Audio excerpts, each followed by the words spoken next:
Salam and peace. This is Imam Malik Mujahid, and you're watching Muslim Network TV. We're always there 24/7 on Galaxy 19 satellite, which covers Mexico, of course, United States of America, and Canada, coast to coast, north to south, east to west, and also on Apple TV, Amazon Fire TV, Roku. And we are on a whole lot of social media and, of course, on our own website, muslimnetwork.tv. Elections are here and people are already voting. And some places you can still register to vote. Long lines, some place they have 8 hours, and funny stuff is happening. In Texas, they have put one box per county. So some people have to drive.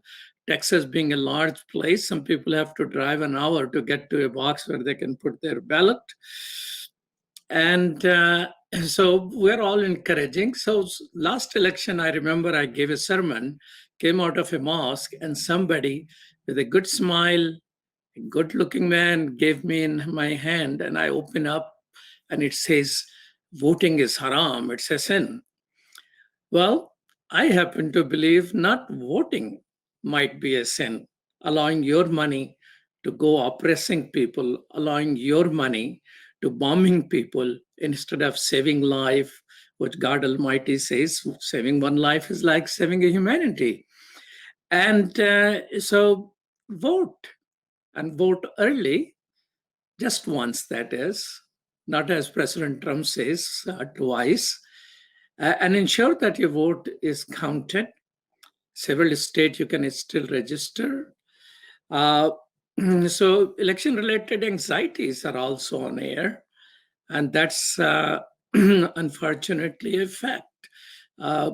University of Princeton and Carter Center have worked with each other and came up with a list of 26 cities where they expect pre-election, during election, and some violence to take place. And they are offering training people how people can mediate and stop that. So please pray for USA, but praying is one part. God Almighty says there's nothing for you except what you strive for. And that's where praying is not enough. Voting, getting other people to vote, and maybe think now of running an office for future. And I have two persons who, just like the Muslims are, Muslim women are ahead of Muslim men in Congress. We have 3 Muslims, 2 are women, 1 is man. And there were many other trying to do the same thing. So I have 2 Muslim women who ran for Congress. And several other did that too. I don't have a complete list of those. And these are Ihssane Leckey and Nabilah Islam. Assalamu alaikum. Wa alaikum salam. Assalamu alaikum. Alaikum salam. Welcome to Muslim Network TV. Well, thank you so much for running for office. Absolutely. It was, I felt duty bound to do it, to give representation to my community. All right. Ihssane Leckey is a Wall Street regulator and a social justice advocate. She ran for the U.S. House of Representatives, Massachusetts 4th Congressional District as a Democrat. And Nabilah Islam was sick and tired of helping other people run, so she decided to run as well. She was a candidate for the Democratic nomination at Georgia's 7th Congressional District.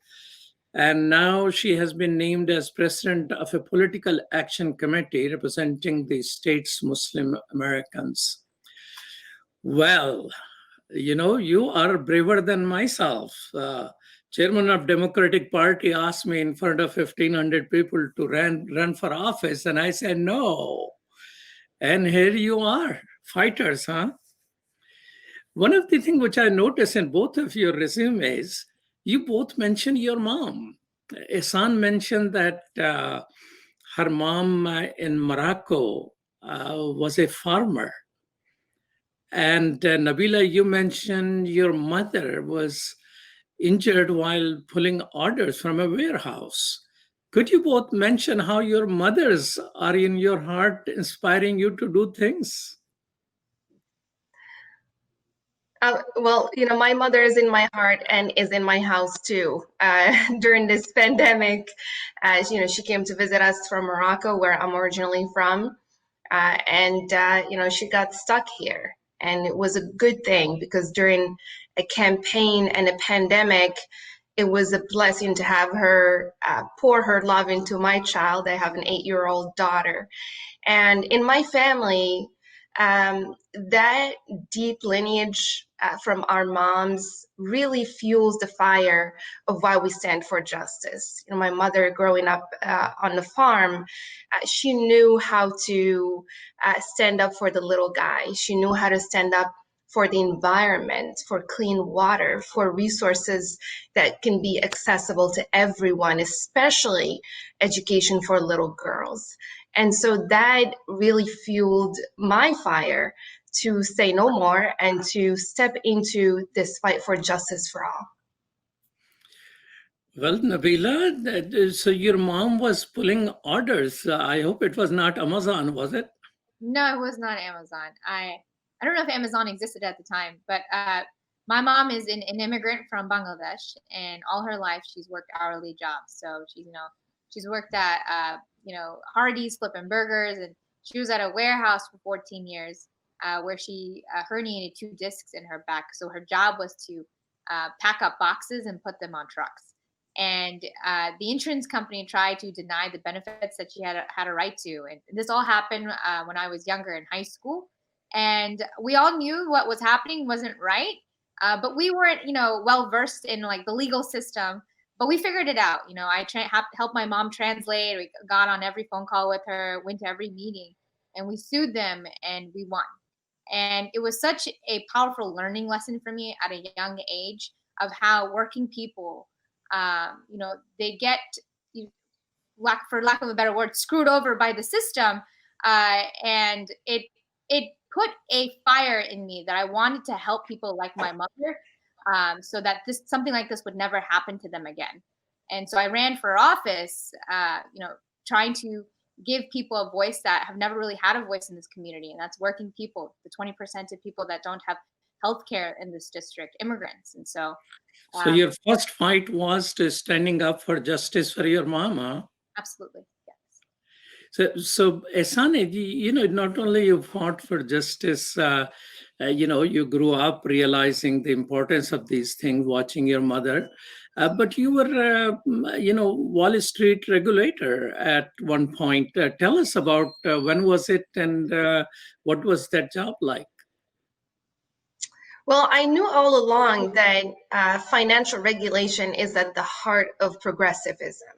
That every time we're fighting for justice, either for Medicare for all or for a Green New Deal or for immigrant justice, we knew that at the center of it, there was profiteers. And those profiteers, as we say, follow the money. Those profiteers end up on Wall Street. Now, the Wall Street players that I battled were some of the biggest players, the biggest banks that sunk our economy in the financial crisis of 2008. And I have been following recently how the Federal Reserve regulation has been lacking transparency. Elizabeth Warren recently spoke of this, in that the results of stress testing that basically puts these giant banks under stress environment, and the recent scenario is COVID, it's real. We wanted to know, what are the results? How are these big banks performing right now, so that we know what's coming down the line for our working families? Are there going to be more job losses? Are there going to be more threats to pensions? These are the questions that I worked to answer before the pandemic as a Wall Street regulator. And these are the questions that right now Elizabeth Warren is asking these banks to release, since the Federal Reserve is being opaque on the matter. Nabilah, you were concerned about economy works for everyone. And so when you fought for your, mother's rights to have her insurance pay for her injuries, immediately after that, at that time you were in school, right? Mhm. Yeah. So immediately after that, you got involved with multiple groups who could do those things. Who were, I mean, what was your path into politics? Oh, so I went to college and pursued a political science degree. And a professor at the time told me, Nabila, it's going to be very hard for you as a woman, as someone that doesn't come from a wealthier background, to be successful in politics. And so I actually gave up that dream and pursued a business marketing degree. But I've always stayed true to my passion and trying to help people. So I would, volunteer in college. I would protest at the Capitol, state Capitol in Atlanta. But after college, I decided to take my first job and work on a campaign helping to elect a progressive city council in Atlanta. And I worked for Jason Carter when he ran for governor. I worked for Secretary Hillary Clinton when she ran for president. And then after that, I, did work with the DNC and some work in Florida as well. But at the end, I decided it was time to run for office. People like me and Ihssane, people are starving for that representation, and they want to see themselves in their candidates and their stories. And I was very inspired by Congresswoman Ilhan Omar, Rashida Tlaib, Ocasio-Cortez, Ayanna Pressley for doing that in 2018, and it gave me the courage to do so to run last year in 2019. Ihssane, you also worked for some food bank in Philadelphia, and right now there are so many people looking for food. Any place a mosque start distributing food, they run out of food before line is over. So why that? What was that experience of food bank, and why systems like that are not better supplied to take care of the people? So, what we're seeing right now with the issues of hunger and food insecurity is a repetition and worse of what happened in 2008. That at first we saw, that people went jobless, they didn't have health care, so they also had these giant medical bills. They were being evicted from their homes and foreclosed. We've seen a huge economic crisis, but what it seems happening is that we didn't learn anything from that. We chose to not hedge our risk, as we say in financial regulation. We chose to not give us, $2,000 a month for every individual, which I advocated strongly for throughout the campaign, so that people can continue to put food on the table. And so we're putting, as a federal government, we're putting more stress on states and municipalities. But states and municipalities, again, like 2008, are lacking revenue. And so they aren't able to continue to pay their debt, their existing debt service, and fund programs that would keep food on the table for the most vulnerable. I'm very, very proud to see how our Muslim community in particular had stepped up to the game and extended food deliveries for folks, for children, especially in the elderly. And what I would rather want to see is a representation in government that understands what it's like to be hungry. I lived poor in this country once. I knew what it was like to live on ramen noodles. I knew what it was like to actually not know whether I was going to have a meal that day. And I worked very hard. And so those experiences are traumatic. We don't take pride in having been poor in the richest country in the world. We actually want radical change in our systems that would not allow for poverty to exist in the richest country in the world.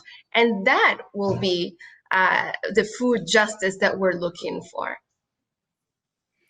You're watching Muslim Network TV. This is Imam Malik Mujahid, and I'm talking with two brave ladies who fought to win to represent their people, Ihssane Leckey from Massachusetts and Nabilah Islam from Georgia, and we'll be right back after these messages.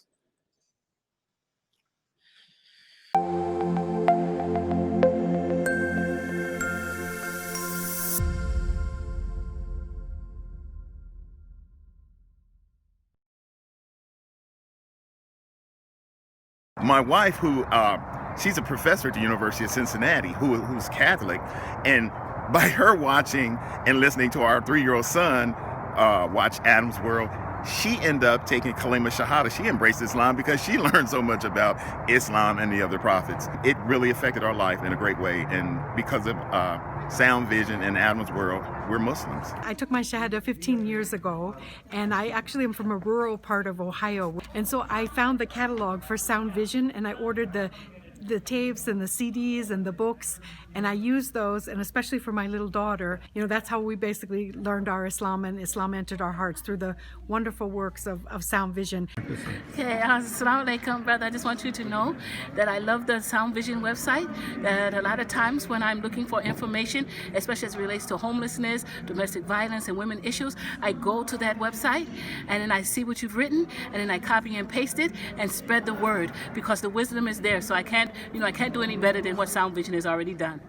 Sound Vision is our survival guide. It is the organization that provides skills for Muslims how to survive and thrive in this community here in the U.S. Assalamu alaikum, my name is Anam, I'm in 11th grade, and I grew up with Adam's World, and what it taught me was unity, respect, and love for the Muslim Ummah. Adam's World is the greatest show ever made. Take me to the Kaaba, man. I love that puppet.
Welcome back to Muslim Network TV. And we're talking with Ihssane Leckey and Nabilah Islam.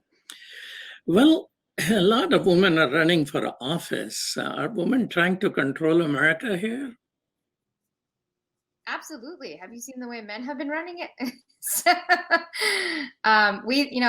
2018, we saw the largest amount of women ever get elected. And I'm hoping that we still continue that trend going forward. Tell me, what was the exact moment when you decided, okay, now I have to run for office? I mean, I'd see the building block, maybe the Women March contributed, maybe the call, misguided comment from President Trump probably contributed. Tell me what led you to the level, okay, now I have to run. Anyone of you? I can start. So I'm actually kind of unusual in the sense that, I have always wanted to be a public servant since I was a little girl. When my mom took me to Bangladesh when I was younger, I learned that the prime minister was a woman. And in Bangladesh is extreme poverty. And I thought to myself as a little girl, how can this be? How can the leadership let this happen?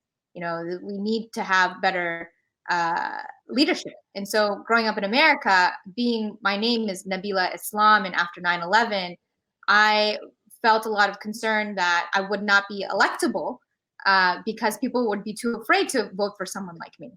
And really for me, as I mentioned earlier, it was 2018. I mean, seeing the bravery of Ilhan Omar and Rashida Tlaib being their authentic selves and running for office and doing it, speaking truth to power, showed me that the country was ready. And I mean, yes, Donald Trump was a catalyst, but we've been the problems that have been existing for a while prior to his election, and I was very inspired by them stepping up to the plate and running for office. And so I decided now was the time to give my community a voice, that we are ready for representation that is reflective of our values and diversity. And I would build on what Sister Nabilah said. I too was very inspired by seeing Ilhan Omar and Rashida Tlaib as congresswomen, as the first Muslim congresswomen in America. But it brings a sense of frustration to see these series of firsts.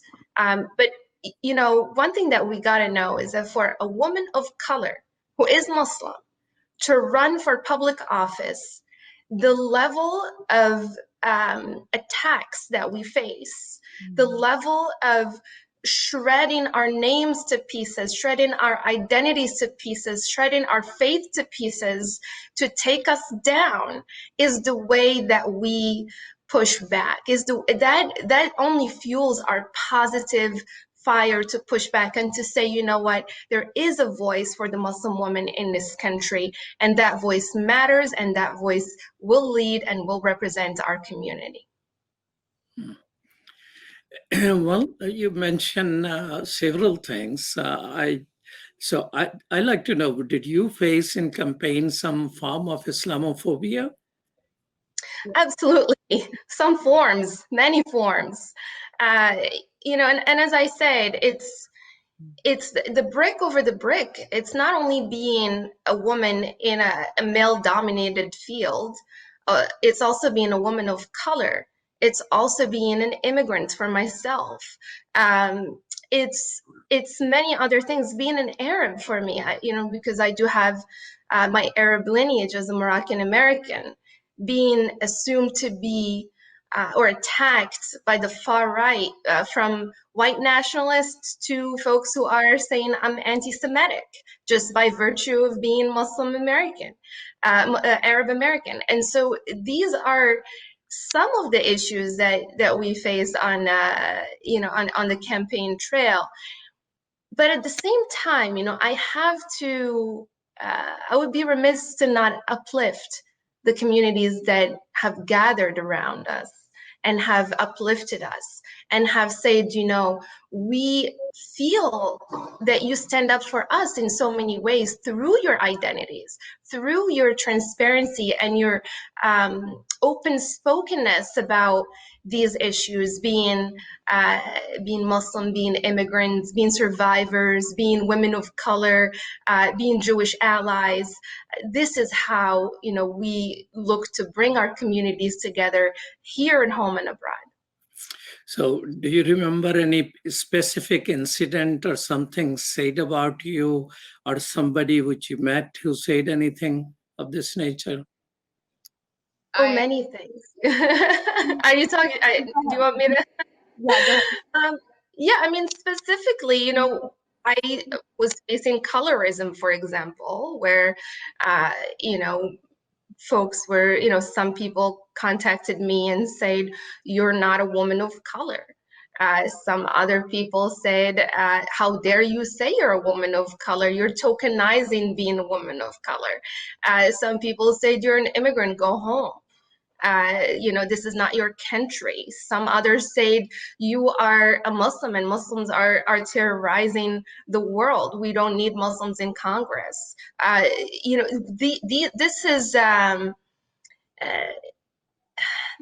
This is not just common. This is what we live in our personal lives, whether we decide to run for Congress or not. So Nabilah, you have the word Islam attached as your last name. So you must have some interesting conversations. I have been Miss Islam my whole life. When you run for office, my Muslim identity was magnified. When I first announced, there was the Tea Party in the portion of my district came out and said, does Georgia's 7th district want another Ilhan Omar? And to which I said, of course. So here's the thing, I expected the Islamophobia. You're not American, your last name's Islam. Even some Democrats that said if I ever wanted a viable career and wanted to run for office, I should change my name. And so what I did instead was I leaned even further into my Muslim identity, because our communities are so marginalized at the table in the first place that we have to be, loud and proud about who we are and who we are not. And I made sure I did that on the trail, that Nabilah Islam is an American name, that if you're a Muslim American, you should be able to run. You can run for office and you can win. I didn't win this time, but there's some more time. But I just took it, and to Ihsane's point, there were a lot of people that galvanized around me as well, that said this is wrong. These attacks and smears against her are ridiculous and unacceptable. And so, as much as there was hate, there was a lot of love that came towards our campaign. So, any particular incident which you remember? I would say it was an email that I got. So remember when Donald Trump told, Ilhan Omar to go back home, go back to your country. And I had an email that someone had sent to me, and it was a couple of curse words, but he said, if you don't go back home, Nabilah, then we are going to make you. And I was just like, that is just very, and I was very disturbed about that one. And then also on social media, Twitter, people feel like, I call them keyboard warriors, where they feel like they can say anything. Someone told me that if I didn't keep my tone down, that they would put me in a camp. So these are just disgusting words that should never be said to anyone. And I bet you they would never be able to say it to my face. They lack the courage to do so. But I mean, these were just some examples of just pure hatred and unfortunate what happened. So probably both of you expected these things. Did your families try to discourage you on this account? Not for me, no. I think, I spent a lot of time assessing with my family, and I'm married, and I have a daughter, so I have other responsibilities as well. Assessing what are we going to actually be going through.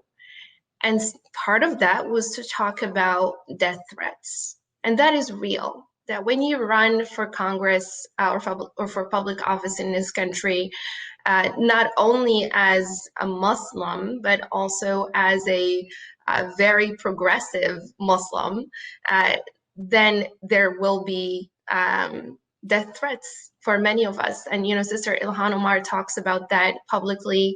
And, this is the work. This is the work. Are we willing to literally put our lives on the line for for justice for the most vulnerable, to stand up for our rights and for our communities? And so the decision that we made was, yes, we are. We're willing to do this work, and we're going to do it, and we're going to do absolutely everything we can to be safe. Alhamdulillah, nothing bad happen other than just threats, but we're safe, alhamdulillah. So Nabilah, what was your family's reaction? So I try to protect my parents from all the nasty comments that are said my way, because they're so pure and innocent, and I think they would be heavily disturbed from half the things that are said about me. But my whole life, though, my parents wanted me to be a doctor, an engineer, a lawyer, but I think they gave up on that. And so when they saw me they had been watching me in my career and working in politics and helping people, that they understood this was a natural thing that they thought I would do, is to step up and actually, run for a position of leadership. So they're very supportive, and were very proud when I ran. So what was the campaign experience? How much time each one of you spent on this? A couple of years each? 2 years for me. Sorry, but what was the question? You broke up. How much time you spent running for this office, Congress? 15 months. It felt like 15 years. I'd agree with that. Yeah. It was, I would say, 2 years from researching and training and figuring out where to find supports, who are you going to work with, which consultants are good, which are bad. It's a lot of work, and then it amps up. It wasn't just a full-time job. It was 6 a.m. to 11 p.m. every day. And Sister Nabilah here and I have had many calls together, and we kept each other going, even if she's in Georgia and I'm in Massachusetts. But our souls are intertwined, and we stood up for each other many times. So some secret networking of going, Muslims running for Congress. That's the name of the Google group, right? Actually. Direct text message. Yeah, we have a WhatsApp. Okay. You do have a WhatsApp group on that? Yeah, we do. We just. How many are in that? We just started it. So with there's 3, but before we had like a Twitter group of women from all across the country, of progressive women, with an organization called Matriarch. But now Ihssane and I are putting together our own group of Muslim women that run for office. Okay. So tell me this, when you made a decision, you ran for office, gave 15 months to 24 months, which looks like 24 years. Now, on the other side, whatever you know now, if you have to make a decision to run for office, will you still do that? Yeah, I mean, I don't know if I will run again, but I think that even knowing how hard it was, I would, if an opportunity comes up and I decide to, I would do it. My past has just emboldened me to possibly run again. Yeah, I mean, from every past experience, there are a lot of lessons learned, and I think that why not always, take the opportunity if you see something that can bring change and representation. We need this, and I speak not only for myself but for many Muslim candidates who ran this year, that we are an asset. We're an asset not only for those who are thinking to run next time, but also for those of us who want to run again and who are still eyeing that same office or another one, that we are here to learn from our past experiences and build on that to win next time. Since you mentioned, both of you, experience of running for office, so what were the lessons learned? I mean, you get to talk to so many people. It's just a mega exercise in relationship. So what did you learn? It's a major exercise in getting to learn yourself more. What are your strengths? What are your limitations? Where you can bend yourself and expand yourself? And it really, for me, I was able to learn more about how far I can push myself. And that is, a learning experience that I, even as a federal financial regulator, I felt that it was much more extensive than that kind of work. I think that connecting with people in person is irreplaceable. COVID definitely put a dent on our campaigns, especially, for those of us who are huggers and those of us who, want the in-person gatherings and love to hear directly from folks. It was definitely a challenge, but we learned about how to build relational organizing during COVID times, and look at Senator Ed Markey's campaign that won in Massachusetts. It's a historic campaign that won during COVID, and ours, we got 18,000 votes during a pandemic, and that is, alhamdulillah, telling of our efforts to continue to connect with people, no matter the circumstance. So, Nabilah, what did you learn through your campaign? I mean, I feel like Ihssane pretty much said it all, but I just to echo her sentiments, it's definitely a lot of personal growth, right? How far you can stretch yourself I am someone that has worked on campaigns. I've helped elect people. And when I ran for office, I didn't realize how hard it was. And so it is an incredibly hard effort to pursue. And because, you're not only, meeting with community leaders, you're also having to raise money in order to communicate with, an electorate of, 500, 600,000 people. You need to be competitive. You need to be on your toes constantly. You're also defending attacks on you, for Islamophobic attacks. I mean, I learned how to be. Learned how to do the ultimate multitasking, but I would say COVID did put a damper on our campaigns, and we all learned how to be expert Zoom, interviewers and being interviewed, and learning how to put meet and greets together and fundraisers together. It was a huge learning experience, and so I would say going out to you can't ever replace face-to-face contact. That's for sure. And going to every community leader and sitting down with them and talking to them was something that I learned was an incredibly important thing to do, because a lot of our communities, our ethnic communities, our marginalized communities haven't been seen by mainstream politicians. And so it goes a long way when you take the time to sit down and listen to people in your community. You're watching Muslim Network TV. This is Imam Malik Mujahid. I'm talking with Ihssane Leckey and Nabilah Islam, and we'll be right back after these messages.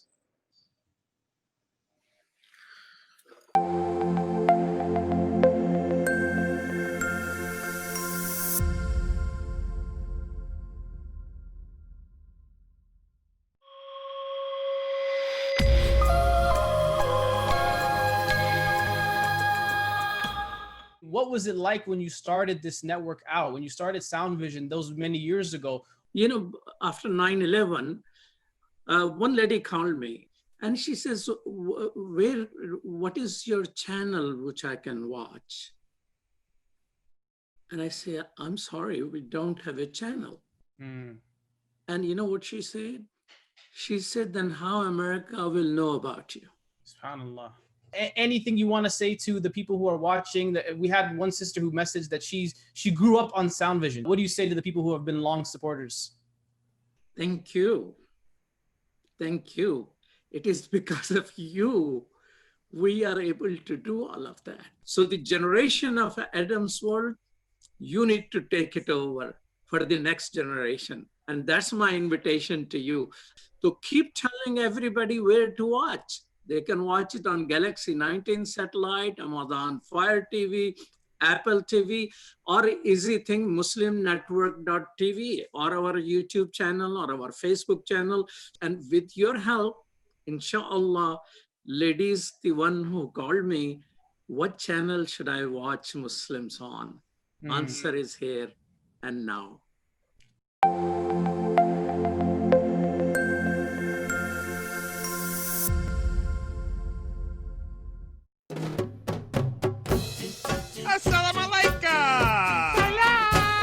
Assalamu alaikum everyone, it's your brother Zain Bika from South Africa. One of the first educational programs ever produced for Muslim children was the ever popular Adam's World series. The colorful and comical Muslim puppets stole the heart of a generation. Sound Vision will be releasing brand new episodes of Adam's World with the launch of a Adam's World app.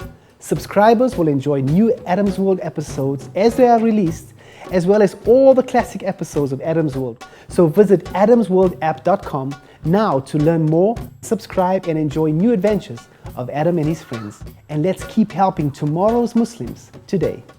Assalamu alaikum. Adam's World. Believe me, there's a lot to see. Bismillah. Let's explore.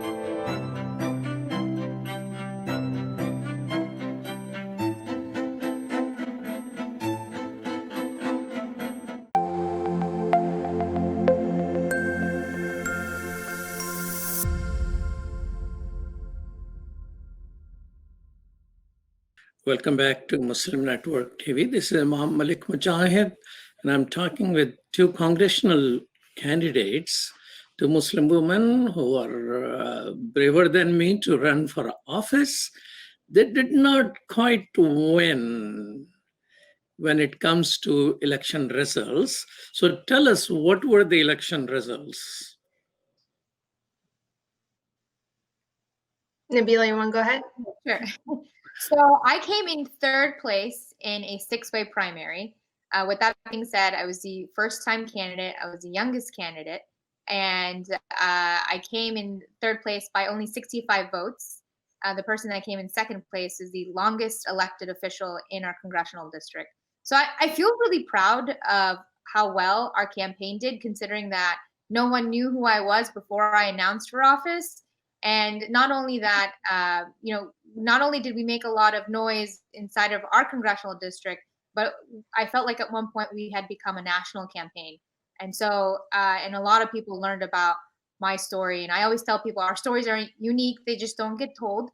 And even though I didn't win, I know I inspired other girls that look like me to run for office. And like that to me is a win in of itself. And so I'm very proud of my campaign overall. So you had a couple of other Muslims or people of color running in your office in the same district, right? Yeah, so we're a majority minority district. We're one of the most diverse districts in America. And we had a 6-way primary where 5 people were people of color, and there was a white woman. And the white woman had ran last time, and she almost won. She only lost by 419 votes, if you can believe it. And she ran again, and she clinched the primary nomination by getting just over 50%. So she's the general nominee now. And it's my hope that she does well in Congress and is able to give our community the voice that it deserves. So, Ihssane, you were the only person of color or immigrant running in your district. But you had a lot of candidates too, and everybody was claiming to be progressive right there. Well, I was the only woman of color in the race, only Muslim, only immigrants. I brought a plethora of lived experiences and professional experiences that are very relevant to what's happening in the political and social challenges that we face at the moment. I think that, being the first candidate as well to step in initially to challenge Congressman Joe Kennedy, and then once he decided to run against Senator Ed Markey, the seat became open. Then a flood of you decided to run before he decided to move. The initial intention was to be his challenger, to challenge him from the left on supporting Medicare for all and the Green New Deal and freedom of speech. And so these are issues that are very... That he ran away because you entered into the race? Well, if I was in his shoes and I had $4 million in a war chest, a reputation, it's a big name in Massachusetts, and hopes for a higher political office, well, I think I don't blame him for making that decision instead of, facing me for a challenge. But listen, as I say, this work has always been centered around justice for the most vulnerable and around demanding more of our representatives in government. Challenge is the soul of our democracy, and we should keep it so. Our race, we ran a love campaign. We did not run on negative campaigning at all, but we were attacked heavily by our opponents. And by the far right media. We made it to Tucker Carlson's Tuesday show where he called me an ungrateful.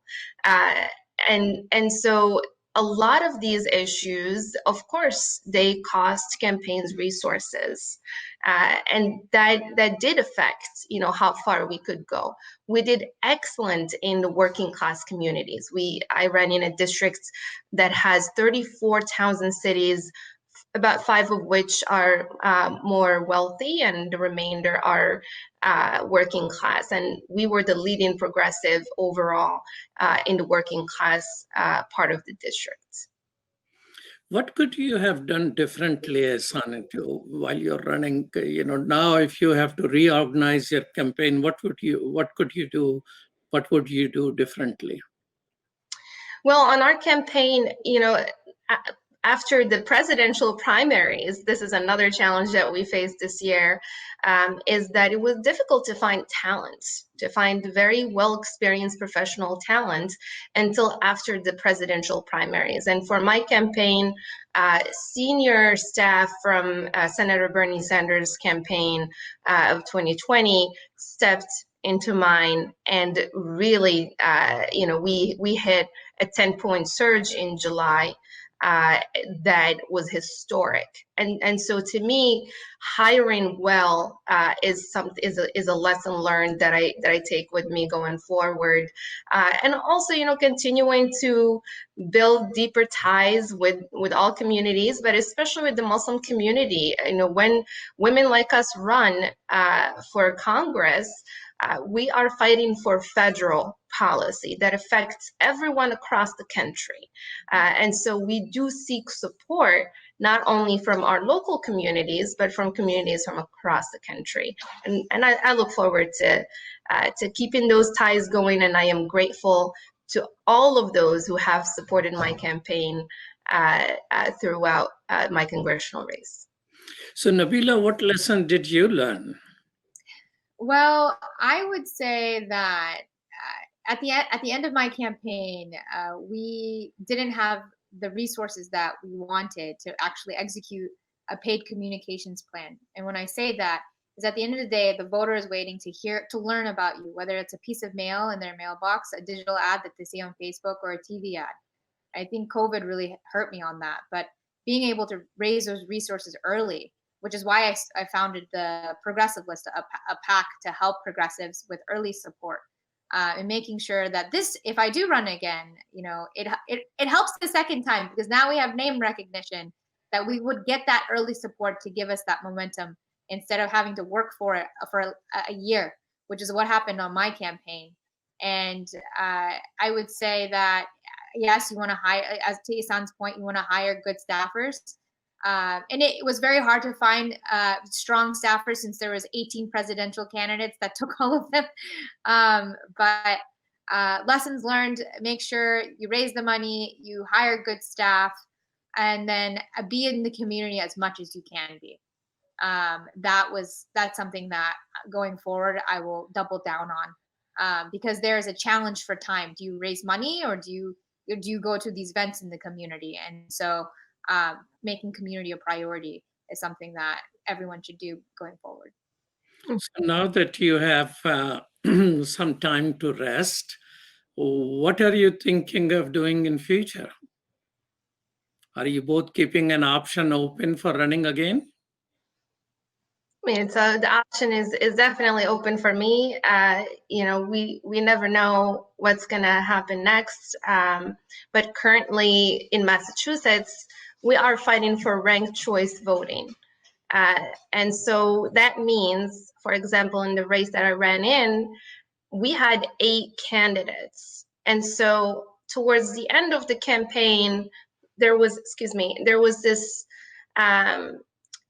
idea that was spread across the strategic voters, telling them that there is a candidate who raised the most money, who is Islamophobe, who is racist, who does not support women's rights, and he's likely to win. So, and then they placed a candidate that was more backed by what we call Beacon Hill establishment, the state politics, who was placed as that's the only candidate who can win against the more conservative one.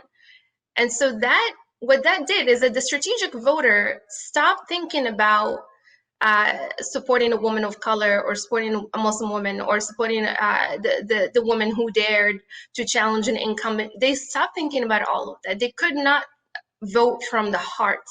They started voting strategically against the worst case scenario and just saying, okay, I'm gonna go with this other person. And so at the end of the day, the worst case scenario is the person who won in my race. And that's what happens when we don't have ranked choice voting, is that the voters cannot vote from the heart.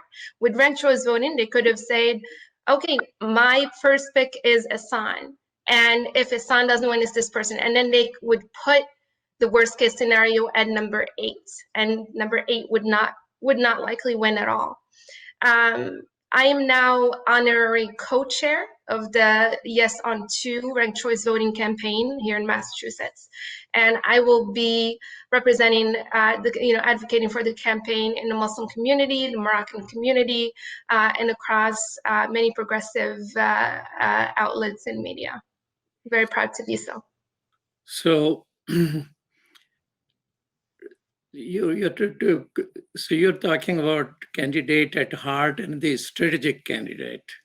Is Biden a strategic candidate at this moment? Well, if we don't vote Biden, we will have Trump. So it's strategic. And I don't want to have Trump. Right? I think this is, when you have 2 candidates, it's, this is the end. This is it. Do you want another chance at a democratic government? Do you want another chance at freedom of speech? Do you want another chance to be able to peacefully protest for racial justice? Do you want another chance to start to build a healthcare system that would reach more people and save more lives? Do you want more chance to save our planet from burning down or drowning whole communities that we see right now? Do you want a more chance where actually your vote would matter? And that's what's on the ballot. That's what's on the ballot. It's not, just Biden versus Trump. It's what actually lays below each name. And I know that, Biden is not everything that we wanted, but at least we can have a dialogue with Biden. We can push Biden. We're going to continue to work very hard to advocate for our rights and to fight for the most vulnerable. Especially, with the Biden presidency, we know that we can get things done. We can push him. But with Trump, you have deaf ears. Yes, we can't do another 4 years of Donald Trump. That will be so bad for our democracy. And with a Biden-Harris administration, it will be a step towards progress and towards the goals that laid out this year. And he's going to have one of the most progressive climate policies to date, and he's listening to people within the party and progressives on how to address the climate crisis that we're in. And so Donald Trump doesn't even believe in science. He doesn't believe that climate change is real. He's trying to gut the ACA and take away healthcare for millions of people. So it's so important that we exercise our constitutional right and vote on November 3rd, or vote early. Vote early or vote twice? I mean, there is advice to vote twice also. Don't vote twice. No. Don't vote twice. Don't vote twice. That's the presidential advice. So do you think Muslims, as compared to, say, 2 years ago or 4 years ago, their participation in politics, electoral politics, electoral mobilization is better? I mean, just yes or no. Is it better than last time? Yes. Yes, I think especially Senator Bernie's campaign really did a huge job on reaching out to Muslim voters. And that is a vote that is not easy to earn.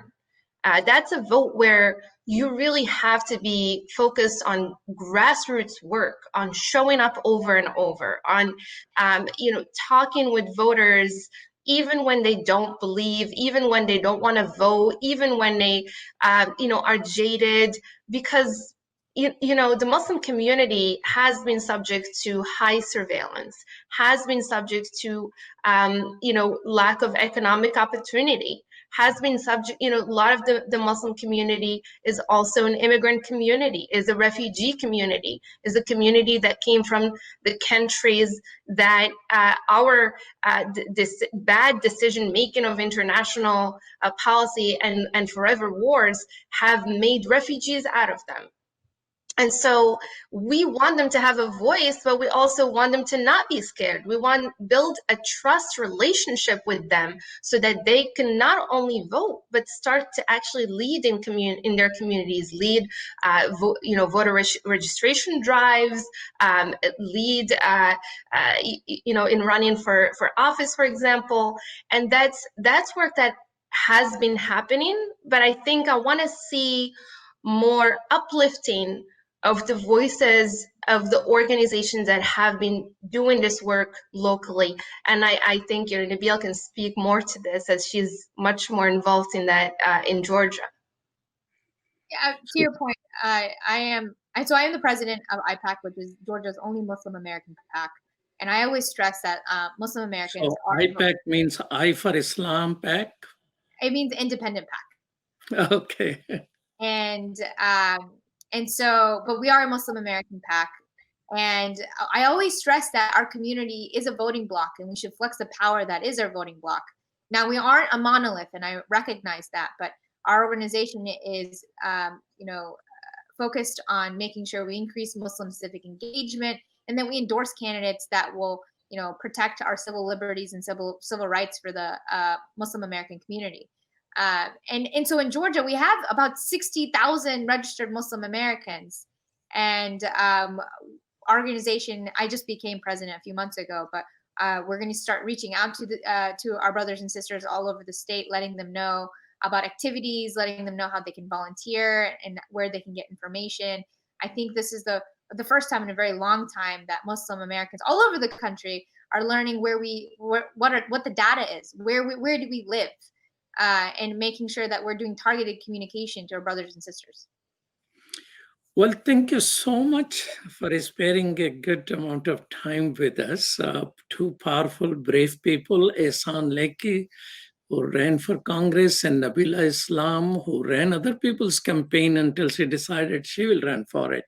Well, thank you so much for running, for being there, for standing up for justice, and salute to your mothers who live in your heart, and it seems that they also live with you.